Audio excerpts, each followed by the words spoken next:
ಓಂ ಶ್ರೀ ಗುರುಭ್ಯೋ ನಮಃ. ಮಾಯಕರ ಪ್ರಭುವೇ ನಮಃ. ಗಣೇಶ ದೇವಿ ವಾಗ್ದೇವಿ ಮಮ ವಾಕ್ಯ ಸಿದ್ಧಿ ಕುರು ಸ್ವಾಹ. ಮೊದಲನೇದಾಗಿ ವಿವಿಡಿಯೋಷನ್ ಯೂಟ್ಯೂಬ್ ಚಾನಲ್ಗೆ ತಮಗೆಲ್ಲರಿಗೂ ಸ್ವಾಗತ ಸುಸ್ವಾಗತ. ಇವತ್ತಿನ ದಿನ ಜುಲೈ ತಿಂಗಳ ರಾಶಿ ಭವಿಷ್ಯ, ಯಾವ್ಯಾವ ರಾಶಿಯವರಿಗೆ ಶುಭ, ಯಾವ್ಯಾವ ರಾಶಿಯವರಿಗೆ ಅಶುಭ, ನಾವೇನು ಎಚ್ಚರಿಕೆಯನ್ನು ಪಾಲನೆ ಮಾಡಬೇಕು ಅನ್ನೋದನ್ನ ತಿಳ್ಕೊಳ್ಳೋಣ. ನಾನು ನಿಮ್ಮ ಜ್ಯೋತಿಷ್ಯ ಪಂಡಿತ್ ಪುನೀತ್ ಕುಮಾರ್. ಯಾವ್ಯಾವ ಗ್ರಹಗಳು ಯಾವ್ಯಾವ ರಾಶಿಯಲ್ಲಿ ಸಂಚಾರ ಇರುತ್ತೆ ಅಂತ ತಿಳ್ಕೊಳ್ಳೋಣ. ಗುರು ಜೂನ್ 2ನೇ ತಾರೀಕಿನಂದು ಕಟಕ ರಾಶಿಯಲ್ಲಿ ಸಂಚಾರ ಆಯಿತು. ಯಥಾಸ್ಥಿತಿ ಜುಲೈ ತಿಂಗಳಲ್ಲಿ ಗುರು ಕಟಕ ರಾಶಿಯಲ್ಲಿ ಸಂಚಾರ ಇರ್ತದೆ. ಶನೇಶ್ವರ ಮೀನ ರಾಶಿಯಲ್ಲಿ ಸಂಚಾರ ಇರ್ತದೆ. ಹಾಗೆ ಕುಜ ವೃಷಭ ರಾಶಿಯಲ್ಲಿ ಯಥಾಸ್ಥಿತಿ ತಿಂಗಳ ಪೂರ್ತಿನೂ ಸಂಚಾರ ಇರ್ತದೆ. ಹಾಗೆ ರವಿ ಆದಿಯಲ್ಲಿ ಅಂದರೆ ಮೊದಲ 15 ದಿನ ಮಿಥುನ ರಾಶಿಯಲ್ಲಿ ಸಂಚಾರ. ಹಾಗೆ ಮಧ್ಯಭಾಗದ ನಂತರ ಕಟಕ ರಾಶಿಯಲ್ಲಿ ಸಂಚಾರ ಇರ್ತದೆ. ಹಾಗೆ ಬುಧ ಗ್ರಹ ಮೊದಲ ಒಂದು ಭಾಗದಲ್ಲಿ ಮಿಥುನ ರಾಶಿ ಸಂಚಾರ ಇದ್ದು ಹಾಗೆ ಅದು ಯಥಾಸ್ಥಿತಿ ಕಾಪಾಡಿಕೊಳ್ತದೆ. ಹಾಗೆ ಶುಕ್ರ ಕಟಕ ರಾಶಿಯಿಂದ ಸಿಂಹ ರಾಶಿಗೆ ಸಂಚಾರ ಇರ್ತದೆ. ಕೇತು ಮತ್ತೆ ರಾಹು ಯಥಾಸ್ಥಿತಿ ಕುಂಭರಾಶಿಯಲ್ಲಿ ರಾಹು, ಸಿಂಹ ರಾಶಿಯಲ್ಲಿ ಕೇತುವಿನ ಸಂಚಾರ ಇರ್ತದೆ. ಯಾವ್ಯಾವ ರಾಶಿಯವರ ಒಂದು ಪ್ರಭಾವ ನವಗ್ರಹಗಳಿಂದ ಆಗತ್ತೆ ಅದನ್ನು ತಿಳ್ಕೊಳ್ಳೋಣ. ಇನ್ನು ಕನ್ಯಾ ರಾಶಿಯವರು, ಗುರುವಿನ ವಿಶೇಷ ಅನುಗ್ರಹ ಇರುವಂತಹ ಒಂದು ರಾಶಿಗಳಲ್ಲಿ ಕನ್ಯಾ ರಾಶಿ ಕೂಡ ಒಂದು. ಹಾಗೆ ವಿಶೇಷವಾಗಿ ಲಾಭವನ್ನು ಪಡ್ಕೊಳ್ಳುವಂತ ರಾಶಿ ಕೂಡ ನಿಮ್ಮದೇ ಆಗಿರ್ತದೆ.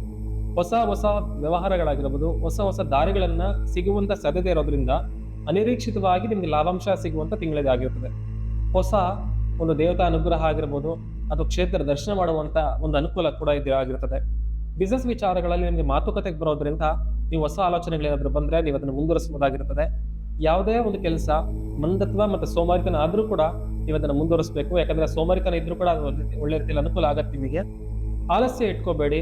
ಸ್ವಲ್ಪ ಬಾಡಿಗೆ ಸ್ಟ್ರೈನ್ ಆಗೋದ್ರಿಂದ, ಸ್ಟ್ರೆಸ್ ಆಗೋದ್ರಿಂದ ನೀವು ಒತ್ತಡನ ನೀವು ಕಡಿಮೆ ಮಾಡ್ಕೊಳ್ಳೋದು ಒಳ್ಳೇದಾಗಿರುತ್ತೆ. ಹಾಗೆ ಸ್ವಲ್ಪ ಕೋಪನ ಎಚ್ಚರಿಕೆಯನ್ನು ವಹಿಸಬೇಕಾಗತ್ತೆ. ಉದ್ಯೋಗದಲ್ಲಿ ಹೊಸ ಆಲೋಚನೆಗಳು ಬರೋದ್ರಿಂದ ನೀವು ಉದ್ಯೋಗದಲ್ಲಿ ಯಾವುದೇ ವ್ಯವಹಾರಕ್ಕೆ ಆಗಿರ್ಬೋದು, ಉದ್ಯೋಗ ಆಗಿರ್ಬೋದು ಅಥವಾ ನೀವು ಸರ್ಕಾರಿ ಉದ್ಯೋಗದಲ್ಲಿ ಇದ್ರೂ ಕೂಡ ಒಂದ್ ಸ್ವಲ್ಪ ಮಟ್ಟಿಗೆ ಎಚ್ಚರಿಕೆ ಹೆಜ್ಜೆಗಳನ್ನು ಇಡೋದ್ರಿಂದ, ಹೊಸ ಅಪ್ಲಿಕೇಶನ್ ಹಾಕೋದ್ರಿಂದ ನಿಮಗೆ ಈ ಒಂದು ತಿಂಗಳಿಗೆ ಸಾಧ್ಯತೆ ಇರ್ತದೆ. ಹಾಗೆ ಯಾವುದೇ ಆಫೀಸ್ ಕೆಲಸಗಳು ಅಂದ್ರೆ ಸರ್ಕಾರಿ ಆಫೀಸ್ಗಳಲ್ಲಿ ಆಗುವಂತ ಕೆಲಸಗಳು ನಿಮಗೆ ತಿಂಗಳಲ್ಲಿ ಆಗೋದ್ರಿಂದ ನೀವು ಅದ್ರ ಬಗ್ಗೆ ಕಾನ್ಸಂಟ್ರೇಷನ್ ಕೊಡ್ಬೋದು. ಮನೆ ಕಟ್ಟುವಂತ ಕಾರ್ಯಕ್ಕೆ ತುಂಬಾ ವಿಶೇಷವಾಗಿ ಅನುಕೂಲ ಆಗೋದ್ರಿಂದ ನೀವು ಹೊಸದಾಗಿ ಪ್ರಯತ್ನ ಪಟ್ರೆ ಅಥವಾ ಪ್ಲಾನಿಂಗ್ ಅನ್ನ ಮಾಡ್ಕೊಂಡ್ರೆ ನಿಮ್ಗೆ ಆಗಸ್ಟದ ನಂತರ ನಿಮ್ಗೆ ಅನುಕೂಲ ಇರ್ತದೆ. ಹಾಗೆ ಸ್ವಲ್ಪ ಆರೋಗ್ಯದ ವಿಚಾರದಲ್ಲಿ ಎಚ್ಚರಿಕೆಯನ್ನು ವಹಿಸಬೇಕಾಗತ್ತೆ. ಯಾಕಂದ್ರೆ ಕೋಲ್ಡ್, ಕಾಫು ಮತ್ತೆ ಇನ್ಫೆಕ್ಷನ್ಸ್ ಬಗ್ಗೆ ನೀವು ಎಚ್ಚರಿಕೆಯನ್ನು ವಹಿಸಬೇಕು. ಹಾಗೆ ಮಕ್ಕಳಿಂದ ಶುಭ ವಾರ್ತೆಗಳಾಗಿರ್ಬೋದು, ಶುಭ ಅನುಗ್ರಹ ಆಗಿರ್ಬೋದು ನೀವು ಕೇಳುವಂತ ಒಂದು ಸಾಧ್ಯತೆ ಇರ್ತದೆ. ಹಾಗೆ ಸ್ವಲ್ಪ ಮಟ್ಟಿಗೆ ಯಾರ್ಯಾರು ಕನ್ಯಾ ರಾಶಿಯಲ್ಲಿ ಸಂತಾನ ಅಪೇಕ್ಷೆ ಇರುತ್ತೋ ಅವ್ರಿಗೆಲ್ಲರಿಗೂ ಸಂತಾನ ಯೋಗ ಇರ್ಬೋದು ಅಥವಾ ಒಂದು ಶುಭ ಸುದ್ದಿಗಳನ್ನ ಕೇಳುವಂತ ತಿಂಗಳು ಕನ್ಯಾ ರಾಶಿಯವ್ರಿಗಾಗಿರ್ತದೆ. ಹಾಗೆ ಸ್ವಲ್ಪ ಇನ್ಫೆಕ್ಷನ್ಸ್ ಆಗೋದ್ರಿಂದ ನೀವು ದೂರ ಪ್ರಯಾಣಗಳನ್ನು ಮಾಡೋದ್ರಿಂದ ಆಗಿರ್ಬೋದು ಅಥವಾ ಮಳೆಯನ್ನ ನೀವು ಒಂದ್ ಸ್ವಲ್ಪ ಯಾವುದೇ ಒಂದು ಆರೋಗ್ಯ ಸಮಸ್ಯೆ ಸಿಕ್ಕಾಕೊಂಡ್ರೆ ನೀವು ಅದನ್ನ ಮುಂದುವರಿಸ್ಕೋಬೇಕಾಗತ್ತೆ. ಹಾಗೆ ಹಣಕಾಸಿನ ಖರ್ಚಿನ ವಿಚಾರಗಳಲ್ಲಿ ಯಥೇಚ್ಛವಾದಂತ ಖರ್ಚುಗಳನ್ನು ನೀವು ಮಾಡ್ಕೊಂಡು ಈ ತಿಂಗಳು ಮುಂದುವರಿಸಬೇಕಾಗತ್ತೆ. ಹಾಗೆ ಗಣಪತಿಯ ವಿಶೇಷ ಅನುಗ್ರಹವನ್ನು ನೀವು ಪಡೆಯೋದ್ರಿಂದ ಒಳ್ಳೆ ರೀತಿಯಲ್ಲಿ ಅನುಗ್ರಹವನ್ನ ನೀವು ಪಡಿಬಹುದು.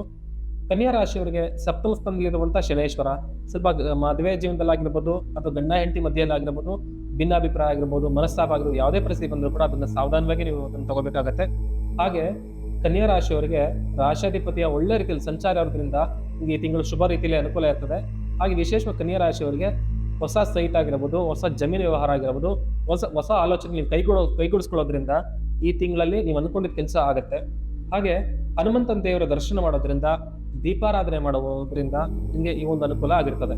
ಹಾಗೆ ಕನ್ಯಾ ರಾಶಿಯಲ್ಲಿ ಓದ್ತಿರುವಂತಹ ವಿದ್ಯಾರ್ಥಿಗಳು ಸ್ವಲ್ಪ ಮಟ್ಟಿಗೆ ಕಾನ್ಸಂಟ್ರೇಷನ್ ಕಡಿಮೆ ಮಾಡ್ಕೋಬೇಡಿ. ಹಾಗೆ ವಿಶೇಷವಾಗಿ ನೀವು ಮಾಡುವಂತ ಯಾವುದೇ ವ್ಯವಹಾರಗಳನ್ನ, ಯಾವುದೇ ಒಂದು ಬರವಣಿಗೆ ವಿಚಾರದಲ್ಲಿ ಸ್ವಲ್ಪ ಅದ್ರ ಬಗ್ಗೆ ಗಮನ ಕೊಡ್ಬೇಕಾಗತ್ತೆ. ಅಂದ್ರೆ ಪ್ರಾಕ್ಟೀಸ್ ಅನ್ನ ನೀವು ಹೆಚ್ಚಾಗಿ ಮಾಡ್ಬೇಕಾಗತ್ತೆ. ಈ ಬೆಳೆಗಳನ್ನ ಬೆಳೆಯುವಂತ ವಿಚಾರಗಳಲ್ಲಾಗಿರ್ಬೋದು, ತೋಟದ ವ್ಯವಹಾರಗಳಲ್ಲಾಗಿರ್ಬೋದು ನಿಮ್ಗೆ ಹೆಚ್ಚಾಗಿ ಲಾಭಾಂಶನ ನೀವು ಈ ತಿಂಗಳಲ್ಲಿ ನೋಡ್ಬೋದು.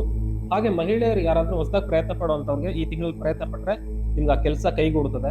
ಯಾವುದೇ ವಿಚಾರ ಇದು ಕೂಡ ವಯೋವೃದ್ಧರಿಗೆ ಈ ಒಂದು ತಿಂಗಳಲ್ಲಿ ನಿಮ್ಗೆ ಸ್ವಲ್ಪ ಏನಾದ್ರು ಪೆಂಡಿಂಗ್ ಇರುವಂತ ಅಮೌಂಟ್ಗಳಾಗಿರ್ಬೋದು, ಸ್ವಲ್ಪ ಆರೋಗ್ಯ ಸುಧಾರಣೆ ಆಗೋದು ತಿಂಗಳು ಇದಾಗಿರೋದ್ರಿಂದ ಕನ್ಯಾ ರಾಶಿಯವರು ಹೆಚ್ಚಾಗಿ ಶುಭ ಫಲವನ್ನ ಈ ತಿಂಗಳು ನೀವು ನೋಡ್ತೀರಾ.